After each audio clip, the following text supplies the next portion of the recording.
And just you saying that just made me realize how many parents go into that space. How many tears were probably shed in that little garden. But we went out as River was wheeled into surgery for his organ donation, and we just made the choice. We said nothing is going to tear our family apart. We are going to fight for each other. We are going to do this. We're not going to become a statistic. Our son was dying, but we didn't want our marriage to die, and we were going to be there and fight for each other. We didn't know what it was going to look like. It was going to be super messy and really hard, but we said, I do, and for better or for worse. And this is one of the worst moments I hope we ever have to go through, but we made the choice to choose each other every single day.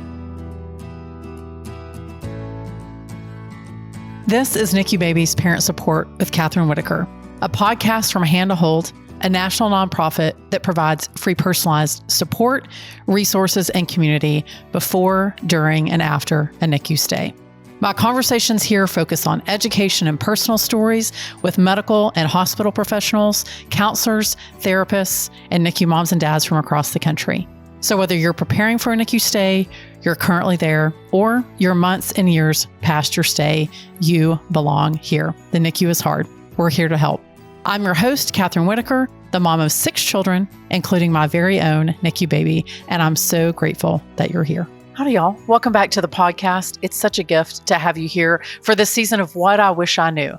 Today's topic, what I wish I knew about child loss and grief. Y'all know that whether it's this particular season or any of the seasons that I've had the honor of hosting, that we always have one or more episodes that specifically focus on grief, because any NICU parent is grieving the loss of something, and some of you are grieving the loss of your child. And I wanted someone to be able to speak to that in a unique way. And while my guest today was not a NICU mom, she is no stranger to what it feels like, what it can be to lose a child. And so I think that you're going to be deeply touched by her story, but also really inspired to be able to move through your own grief.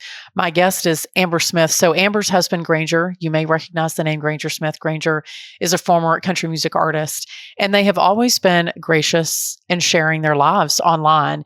And after River passed away unexpectedly in a drowning accident, while some people in the public eye may have shied away, and none of us would have faulted them for it, to say like, hey, we're going through this extraordinarily difficult season of our life, and we're not going to share anything right now. They actually did the opposite, and they really, really beautifully, not in a terrible way, but in a really vulnerable and beautiful way, invited people in to their suffering, invited people in to the journey of grief.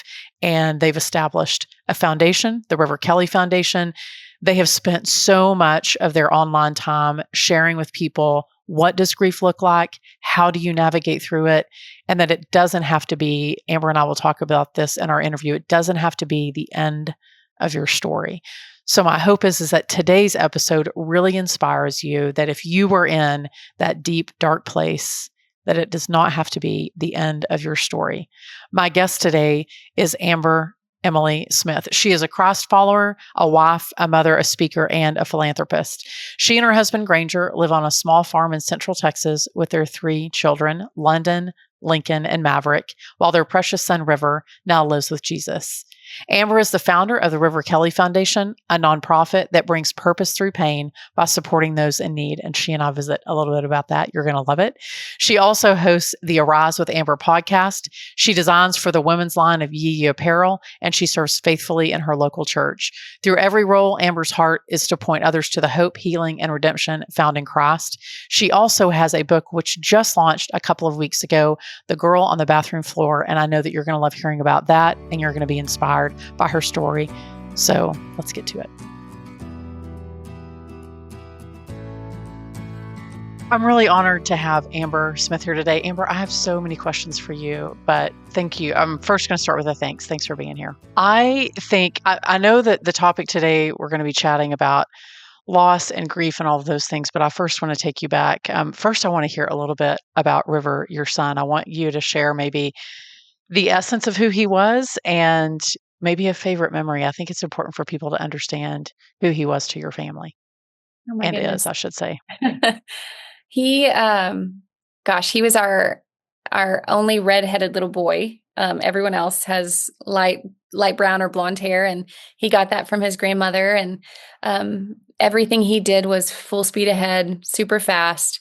He was never afraid of anything. Anytime he would be climbing on something or going super fast or doing something he shouldn't do, I would always tell him to stop or get down or be careful. And he would always look at me and he'd put his little finger in his nose and he would go, "Shh, it's okay. It's okay, Mama. It's okay."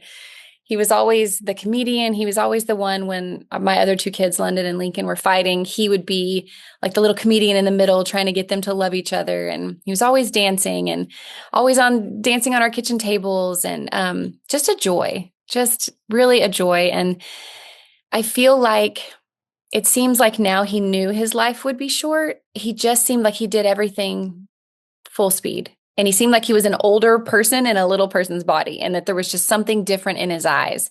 He would like stare through you and just say things that say and do things that 3-year-olds don't typically say and do. Yeah, he was a light to our family. So, Amber, in June of 2019, your family experienced the loss of River through a drowning accident. And while the loss was tragic and hard in its own respect, y'all had to do that in a very public way. And sometimes when people experience a loss, they say, give us space, give us time. We're not ready to talk about it. But y'all really invited people in. And I'm curious when you decided to do that and why you decided to talk about your loss and grief and how y'all were navigating everything. We had just started our family YouTube channel, The Smiths, about, maybe 6 months before we lost River. And there was actually a moment when we were coming home from the hospital where my husband thought, and he actually did it. He took all the video, put all the videos on private. He was like, we're not doing this. we're not living this way. And then we kind of got to thinking, and we were thinking that, everyone is grieving something. Everyone is hurting. Everyone is suffering something. So we can either go away and hide and grieve alone, which would have been okay, or we can document our journey and we can talk about, grief and loss and be vulnerable and show that this is something that people go through. Everyone around the world is suffering something, and really just tried to be open and honest about our healing journey, our grief journey, our faith journey. And I'm so glad we did. I think it was healing in itself, and it also allowed us to connect with other people who were hurting or grieving their own losses. And it was healing in a way for us to keep sharing. I feel like every time we talk about it, it heals a little bit of our hearts as well. I hadn't thought about it that way. I think sometimes every memory that you share, every hard experience, because sometimes people are afraid that if they say something that somehow it's going to remind you of the loss. And I'm always reminding people, I'm like, actually, we never forget. But thank you for taking the time to ask us, because I think you're right. It does give us an opportunity to heal just another part of the wound that may have still been open.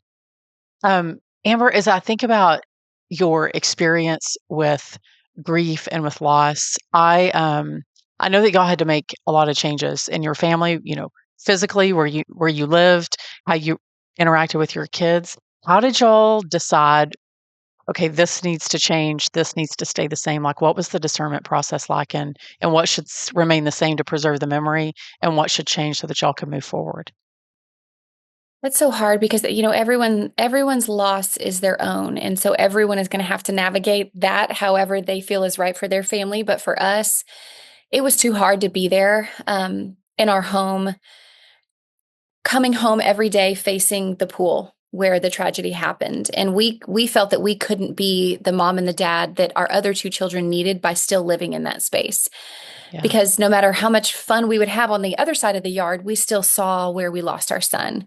And so very quickly, we thought, we can't live here. We can't stay here. We have to get away. And thankfully, my brother-in-law was selling his house. So we were able to move just a few miles away and kind of have a fresh start. But it was really difficult. I mean, those woods were River's woods. And that's where he went in and out of his tractor, in and out of trees, and he played in the dirt. And I thought, gosh, I'm going to leave him. I can't leave this space, but I knew that those memories would stay with me. And he's not where the place was. He's always with us and in our heart. And he's still so very much a part of this house that he was never lived here. So it's really just about perspective. And we grieved that home. We grieved that loss, but we also decided to make new memories here and keep him very, very much alive in our family here. I was just getting ready to say that must have been, I don't even think bittersweet really captures the hard part, but also the goodness of the choice that y'all had to make. Were there things, Amber, that people said or did that you were like, oh, that definitely helped? And then were there things that people said or did, probably well-meaning, that you're like, that stings. I wish they hadn't said that.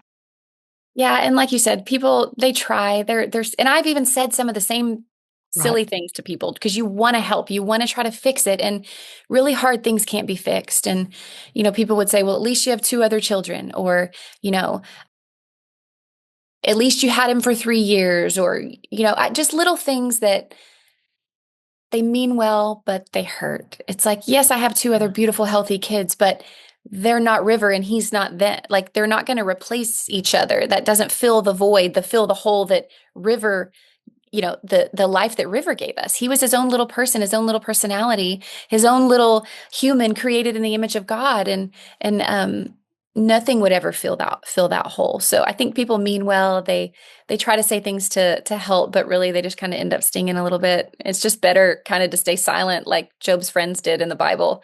Stay Right. silent for a few days and just be with the person and weep with them, and just understand, this is really hard and I'm really sorry that you're going through this, and no words are going to make it better. I'm really glad that you talked about the gift of presence. I don't think that we talk about that enough. Like, we think that if we go to someone and they're suffering, that somehow we have to do something big or amazing to ease their pain, or we have to come up with something to say. And I think a lot of times we sort of dismiss this gift of just sitting with someone, literally physically sitting with someone and just doing only the thing that we know how to do, and that's just to love them really well. I think we think that we have to do something big or grand. Yeah. Yeah. One of my best friends, she showed up every single day at my house after we lost our son for a month, Mm. every single day for a month. She didn't Wow. try to fix it. She didn't say anything. She was just there.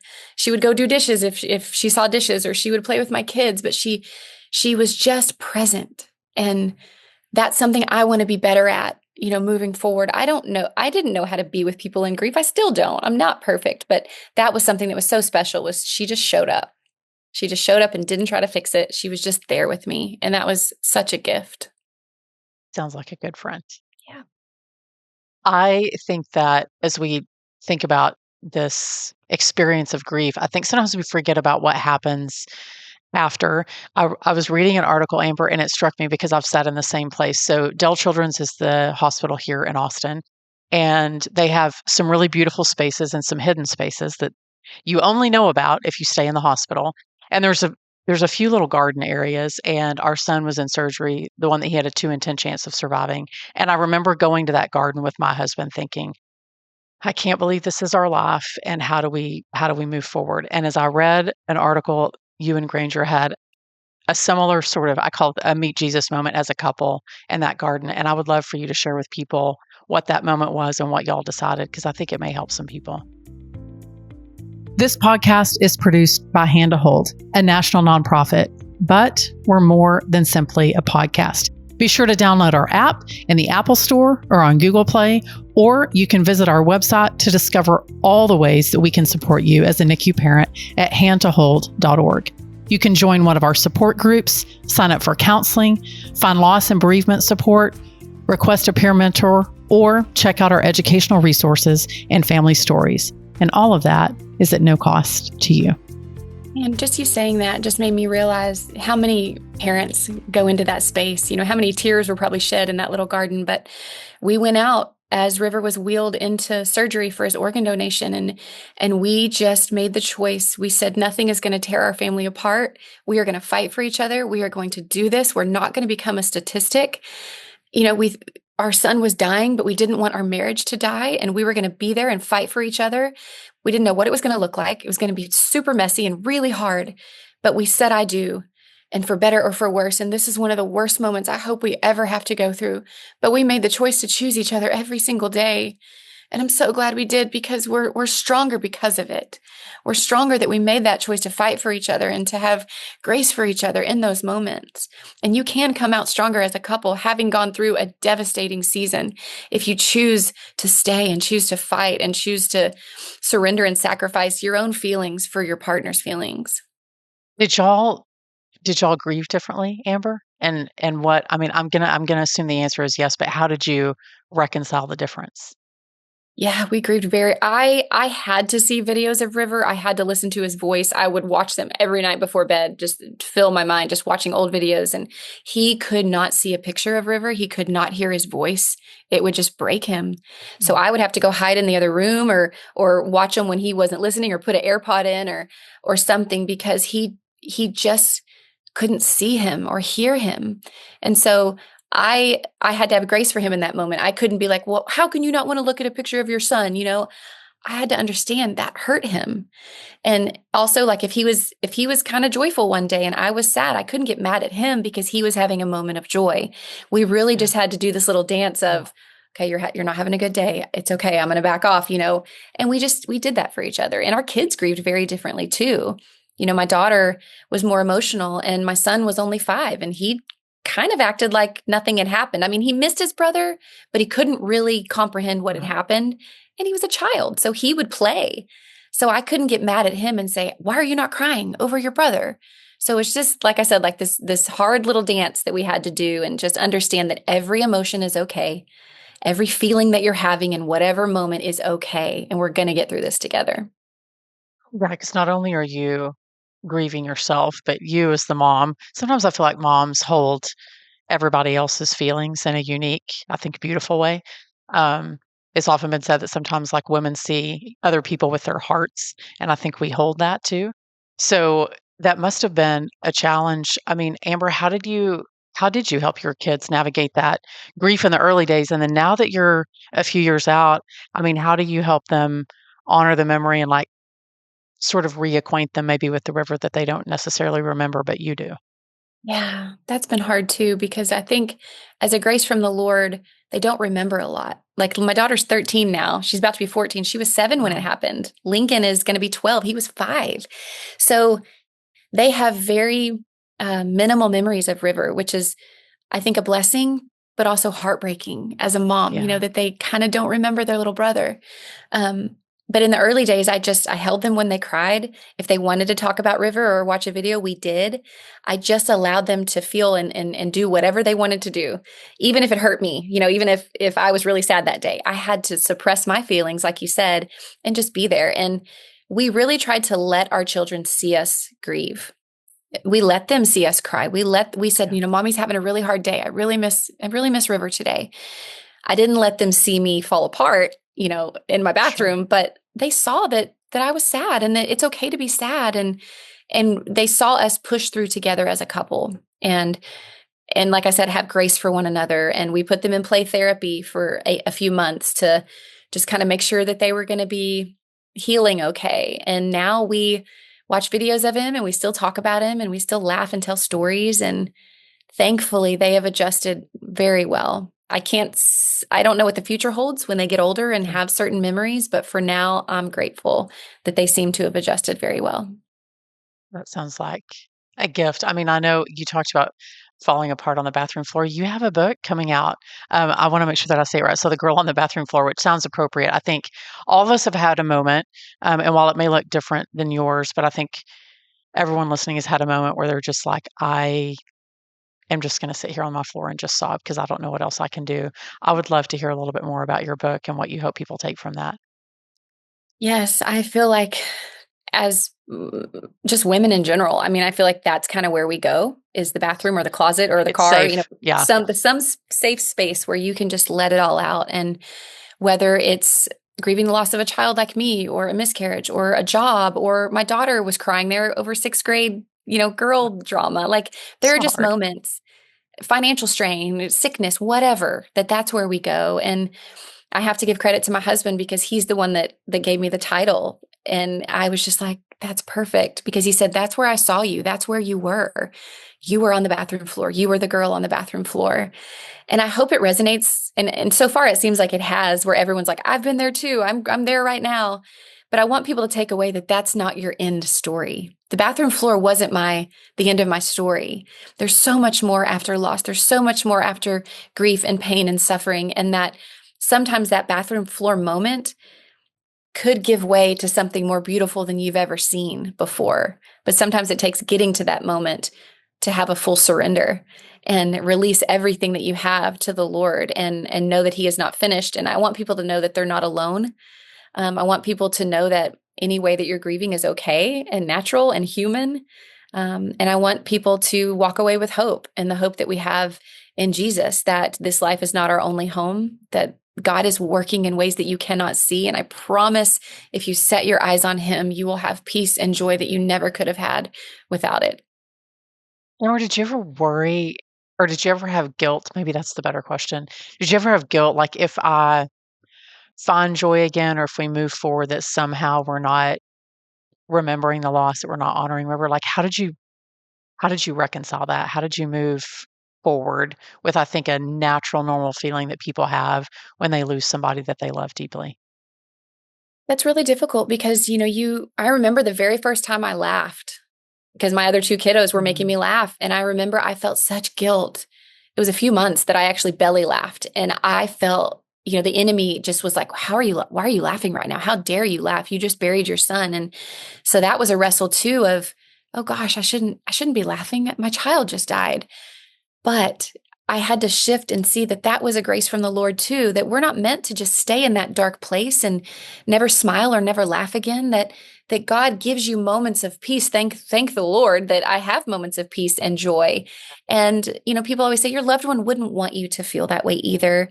And it's good if you have moments of joy, and it's good for you to laugh again. And you don't need to stay sad and in your bed with the windows shut. You need to open them up and cry when you want to cry, and laugh whenever you have a moment of laughter, and not to feel bad about that. And it takes time. It's hard, but I'm thankful for those moments of joy now. Yeah, I'm looking forward. Your book comes out. I think when this airs, it will have just come out. So I'm excited that people will make sure that we share in the show notes how people can get a hold of that. So, what's one thing, Amber, that your family did? I know you've done a lot of tangible things to sort of both honor River's memory, but also to move forward as a family. What's the thing I think that you're most proud of in the way that you've honored his memory, but also been able to move forward as a Mm. family?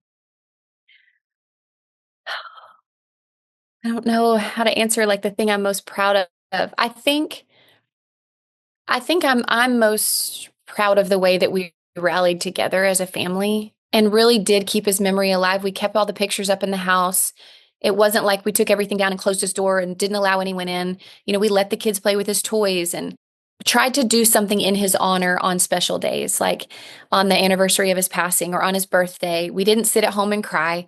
We went out and did something fun, like we rode go-karts like he used to love to do, or we ate his favorite food, or we went and bought something for somebody in honor of him. So I think just doing things to give you purpose in that pain helps on those hard days. So you're not just sad and sitting at home. And I'm grateful that we started the River Kelly Foundation, which gives back to lots of different organizations. And we have helped so many different nonprofits all across the world. And that's been really special.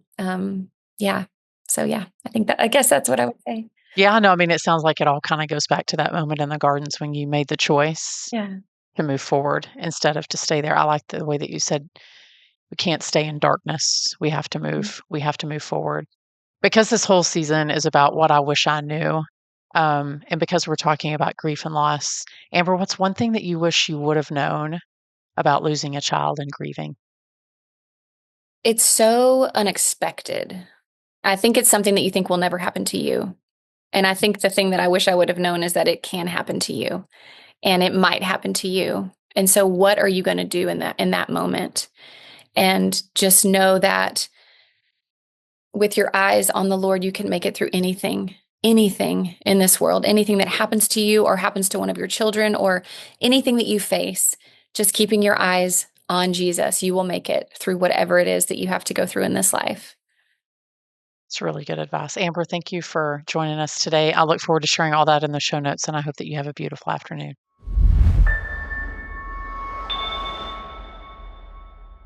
In today's 2 minute take, there's actually something that Amber said that I think is worth repeating. She said, we were talking about her book, The Girl on the Bathroom Floor, which just came out, that's not the end of your story. That bathroom floor, that lowest moment, that deepest, darkest, hardest valley of your life is not the end of your story.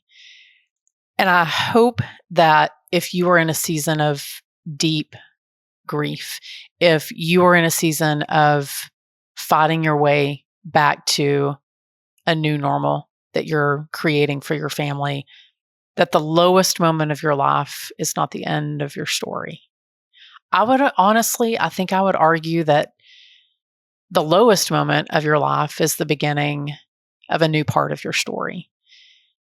And really all throughout my conversation with Amber, I was really struck by the vulnerability and the humility in which she and her husband Granger have both shared their family story and that grief journey. And they've been very open and honest about that. But I was also struck by the fact that you can move forward, we talked about joy, that this guilt sometimes that we feel when we experience joy after something really hard, and maybe it's loss for you, or maybe it's something else that you sometimes try to reconcile, like, how can I be joyful when this really hard thing happened? And I really loved the way that Amber encapsulated that and said, like, this is what we were made to love. We were made to find joy. And so we have talked about this so many times on the podcast, that there cannot be joy without suffering, and that there cannot be suffering without joy, that they are commingled, they coexist together. So whether you are on the other side of grief and you are rediscovering joy on a frequent basis, or you are deep in the depths of the bathroom floor, don't let that be the end of your story. May this episode and the many that follow it and the many that we've done prior to give you some hope that this really difficult season that you are spending in the NICU does not have to be the end of your story. In fact, it can be the beginning of a really big and beautiful one. Just take it one day at a time. So my thanks to Amber and certainly her husband Granger for being so open with so much of their story. It's been beautiful. You can follow along on her podcast. You can get a link to her book. You can learn more about the River Kelly Foundation. All that is in the show notes. So make sure that you check out all those links. If you love today's episode, please share it with a friend. I would be honored, as would our guests. So please do that. You can rate us on any place that you listen to us, Spotify, Apple Podcasts, all the places. We're always so grateful when you take the time to tell us what you think and also to share it with a friend. We have so many more episodes coming, so don't go anywhere, because a little bit about what you're going to hear next time is coming up. I see this so many times where everyone comes to me and explains this terrible phone call that they had on the line with whoever it was. If they could just save their energy for not needing to deliver the justice on the phone call, and instead really harnessing that energy into learning about what are those next steps that they can take to resolve this issue.